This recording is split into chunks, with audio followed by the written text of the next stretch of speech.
സുരേഷ് ചേട്ടാ, ഇതിപ്പോ എന്താ ചെയ്തോണ്ടിരിക്കണേ?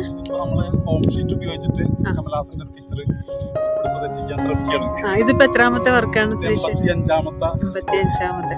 ഒരുപാട് റെക്കോർഡ്സുകളൊക്കെ കൈപ്പറ്റിയ ആളാണ് കേട്ടോ.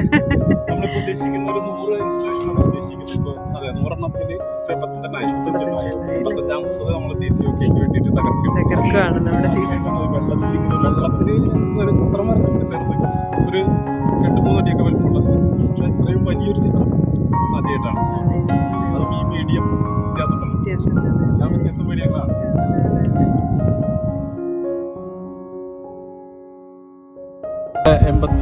100 മീഡിയങ്ങളിൽ 85ാമത്തെ മീഡിയമായിട്ട് തെരഞ്ഞെടുത്തത് ഫോം ഷീറ്റാണ്. ഈ ഫോം ഷീറ്റ് ഉപയോഗിച്ച് നമ്മൾ ആര് ചെയ്യണം എന്നുള്ളൊരു കൺഫ്യൂഷൻ ഉണ്ടായിരുന്നു. അപ്പോൾ ഇപ്പോൾ ലേറ്റസ്റ്റ് ആയിട്ട് ഏറ്റവും നമ്മുടെ വിക്രം സിനിമയിലൂടെ വന്നൊരു തിരിച്ചുവരവ് നടത്തിയ ഉല്ലഖനായകൻ കമൽ ഹാസന്റെ മുഖചിത്രമാണ് നമ്മളോടൊരു ഈ സിനിമയുടെ പുറത്ത് സാധ്യമാക്കിയത്. ഏതാണ്ടൊരു 50 അടിയോളം നീളം, അതുപോലെ തന്നെ 30 അടിയോളം വീതിയുമാണ് ഈ ഒരു സ്വിമ്മിംഗ് പൂളിന്റെ വലിപ്പം എന്ന് പറയുന്നത്. അതിനുള്ളിലാണ് നമ്മൾ ഈ ഒരു ചിത്രം ചെയ്തിരിക്കുന്നത്.